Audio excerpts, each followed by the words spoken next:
Or hate him, Rush Limbaugh is the king of conservative talk radio. 20 million people listen to him each week on close to 600 stations across the country. He's also written a new children's book called Rush Revere and the Presidency. And Rush Limbaugh joins us now live from his EIB studio in Florida. Rush, welcome back to Fox News Sunday. Always good to have you, sir. Thank you, Chris. It's great to be here. You say that what's happening to Donald Trump right now is that the left-wing courts, the left-wing media, the left-wing bureaucracy are trying to, in your words, sabotage his presidency. Sabotage? Well, actually, I do. And it's driven by two things, actually. The first thing that's going on, Chris, in my view, it is preposterous to believe that the Russians had any effect on the outcome of voting in this country. It's absurd. There is no evidence. Zilch. Zero. Nada. The New York Times has run two stories that are basically propaganda on this, one in October and one this past week. And both stories clearly say no evidence. Nobody they've talked to has any evidence whatsoever to suggest it.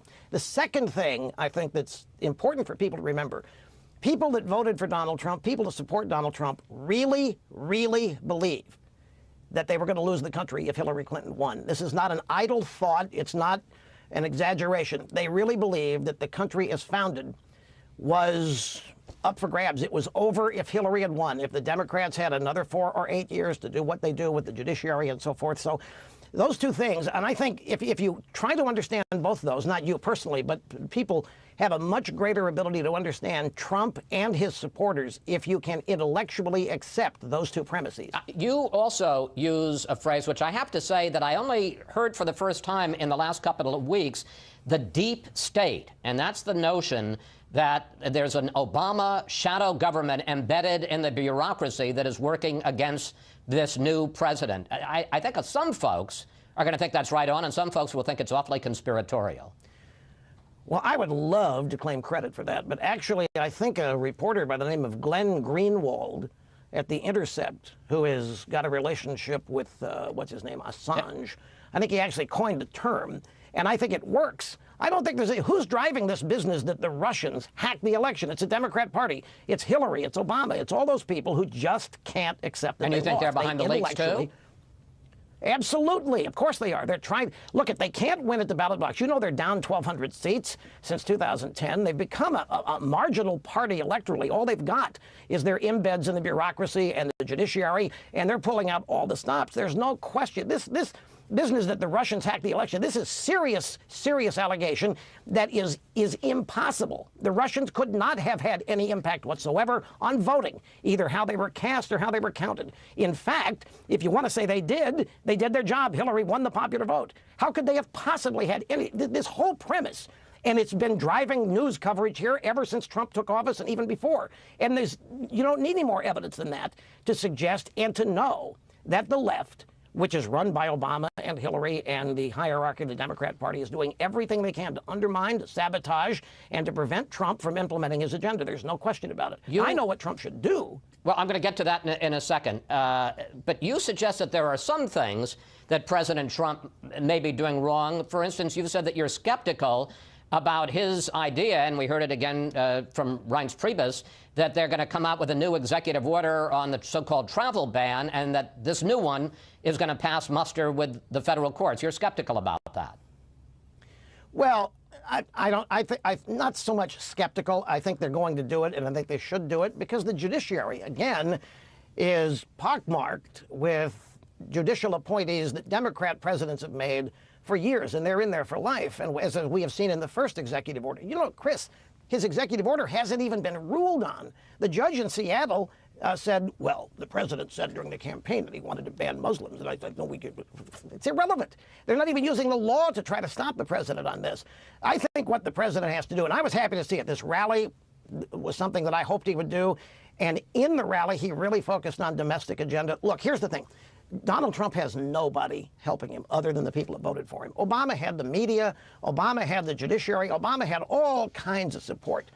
At an Obama press conference, a typical question, what enchants you? I mean, Obama was never challenged seriously by the media. Trump doesn't have any of that. He's got to keep his supporters on board. He's got to keep them revved up. So the rally was great. But the thing that will really make all this Russia stuff and all this deep state stuff not take hold is getting to work implementing the repeal of Obamacare, getting to work and really doing tax reform, and getting to work and really shore up our borders, because that is the primary area where people that voted for Trump felt that we were on the way to losing the country. We've even lost the definition of immigration. Immigration today, if you listen to the left, equals anybody who wants to come into the country should be allowed. That's not what immigration is. That's illegal immigration, and we ought to all oppose it. We are all in favor of immigration that determines who gets in, the quantity of people who get in, whether they assimilate or not. Nobody's opposed to that. But immigration has been defined now as people flooding the country who are non-citizens, and that's called immigration according to the culture of the left. And we're just ruining our opportunity to stay together as a people with a common culture. I want to get to this question of focusing on the domestic agenda, because interestingly enough, that's something you've been saying. He needs to focus on the key things that would improve people's daily lives.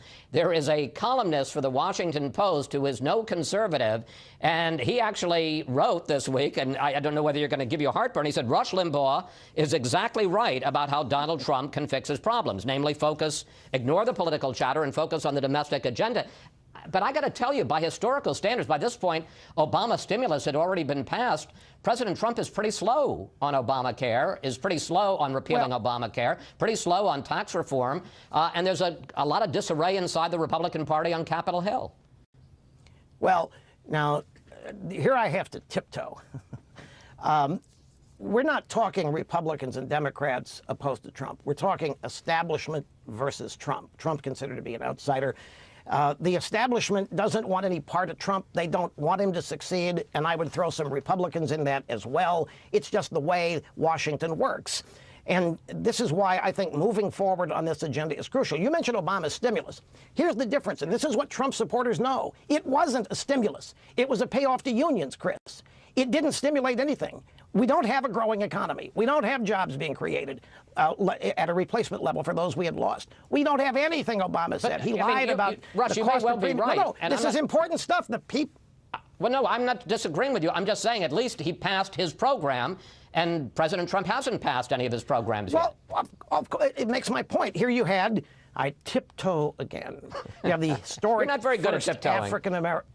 Well, it's television. It's Fox News. I have deep respect. But no, seriously, you have first African-American president. You have everybody falling all over themselves to acknowledge that, to reward that. Obama was going to get everything he wanted in the first year, because if anybody opposed it, they were going to be accused of being a racist or bigot or who knows what. But don't ignore the substance. The voters know that his stimulus, it doesn't matter when it got passed, he misled everybody about it. The people of this country are tired of being misled. They're tired of voting based on what candidates have told them they're going to do, and nothing ever changes. Trump has a wide berth here, Chris. The media did not make Donald Trump, and they can't destroy him. But the media thinks, and when I say media, let me define ABC, CBS, NBC, New York Times, Washington Post, USA Today, LA Times, that cadre. They have a formula, they have a blueprint for destroying Republican political officials they don't like. It's not going to work on Trump. He doesn't fit that mold. They're trying to every day. It's kind of comical to watch. And my point about the domestic agenda, if he really wants to leave and I'm not interrupting. get going on it. I'm not interrupting because we agreed. I'm just moving you along. I want to stay on this media issue. Because you heard my conversation just now with Ryan Preposterous, and tell me what you think. When Trump sends out a tweet and says the fake media, and all those organizations you just listed are not my enemy, they're the enemy of the American people, does that go too far? Well, again, not to his voters. His voters have thought this for the longest time. I think that there's something to it. Enemy of the people, enemy of the state, they're enemies of Trump. And Trump won the election. Trump won on substance. Trump did more interviews. He explained his agenda more than any political presidential candidate ever has in my memory, and he has tried to stick to it as people perceive it. And this effort to stop him, this is what people conclude, anti-American, anti-this. It clearly is anti-Trump. And Trump has a connection with his voters that most politicians don't have. I understand it perhaps better than anybody in media. And that connection that he has is not anything that anybody else can break. Only he can break it. And I got about a minute left, so I'm going to ask you to keep the time on this. Is that all? As you look, no, you've been doing great. As you look at where they are 1 month in, is he in good shape? Is he in trouble? What's the state of the Trump presidency? 1 minute. My impersonation, well, it depends on who you ask. If you ask the media, they want people to believe that it's chaotic and falling apart, and it's already over. Trump's defeated. He doesn't know what he's doing, and everybody's running away from it, and we've got people in the deep state trying to sabotage Trump in order to save America. I think he's doing exactly what he said he was going to do, and at the bottom line, I don't really think he's fazed by all of this. I know Donald Trump. He's a winner. He's committed, and he has intended all along to do what he thinks is necessary to save the country. So perceptions are what they are. Keep an open mind. We're only 1 month in, and he's got 3 years and 11 months to go. And his supporters have nowhere near gotten to the point where they're worried or want to abandon him. They hope he hangs in. They hope he just continues to stick it to them. And they want to see this agenda moved. And believe me, that's the magic here. Get tax reform, Obamacare repealed, and he's free. Rush, thank you. Thanks for coming in today. Always good to talk with you. Please come back. Thank you very much, Chris, and I appreciate this very much. I really do. Always a pleasure. Up next, we'll bring